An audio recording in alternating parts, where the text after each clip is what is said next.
सुप्रभात प्यारे बच्चों। आज आप कक्षा 5 में पाठ 14 हम भारत की शान कविता है जो कि पढ़ेंगे।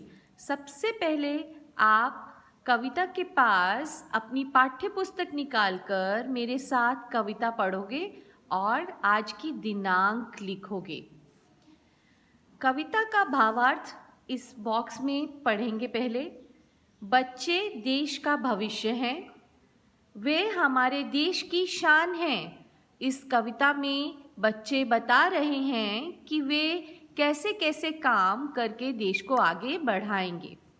अब कविता का वाचन करेंगे और आपको जितनी भी कविताएं सत्र 2 में पढ़ाई जा रही हैं उनको कंठस्थ करना रहेगा।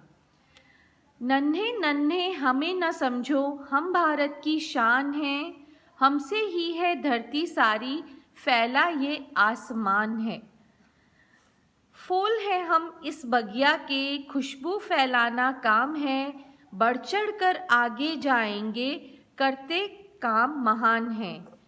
ऊंचे ही उठते जाना है, आगे ही बढ़ते जाना है, बढ़े चलेंगे नहीं रुकेंगे, हम भारत की शान है। कविता सुनी आपने। अब इसका भावार्थ ये है कि नन्हे नन्हे हमें न समझो, हम भारत की शान हैं, अर्थात हमें छोटे छोटे मत समझो, हम भारत की प्रतिष्ठा, सम्मान, शान है। हमसे ही है धरती सारी, फैला ये आसमान है। और हमसे ही सारी धरती टिकी हुई है और ये आसमान भी फैला हुआ है। फूल है हम इस बगिया के, खुशबू फैलाना काम है।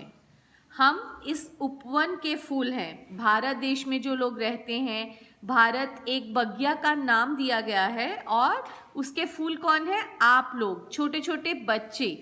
हमारा काम खुशबू फैलाना है। किसका? आप लोगों का। ये महान काम करते हैं, बढ़ चढ़ कर आगे जाएंगे, करते हम महान हैं। कौन महान काम करता है? ये बच्चे जो भारत देश का नाम, उसकी शान को बढ़ाएंगे, इसलिए आगे ही आगे बढ़ते रहेंगे। ऊंचे ही उठते जाना है, आगे ही बढ़ते जाना है, बढ़े चलेंगे नहीं रुकेंगे, हम भारत की शान है। हमें ऊंचे ही का अभिप्राय है प्रगति करना, आगे बढ़ना, और ऊंचे हमें प्रगति करते रहना है, आगे बढ़ते रहना है। हम बढ़ते ही रहेंगे, कभी नहीं रुकेंगे, क्योंकि हम भारत की शान हैं। जिस तरह से कविता में छोटे छोटे बच्चों को तिरंगा फहराते हुए दिखाया गया है और अभी 26 जनवरी भी गया है, तो आप समझ सकते हो कि आप कितने महत्वपूर्ण हो इस देश के लिए। अब पन्ना नंबर 98 पर शब्दार्थों पर ध्यान दीजिए। बगिया, बगीचा, शान, प्रतिष्ठा, खुशबू, सुगंध, आसमान, आकाश। आपको कविता अपनी पाठ्य पुस्तक से गृह कार्य पुस्तिका नोटबुक में लिखनी रहेगी और उसके साथ आपको शब्दार्थ भी लिखने रहेंगे।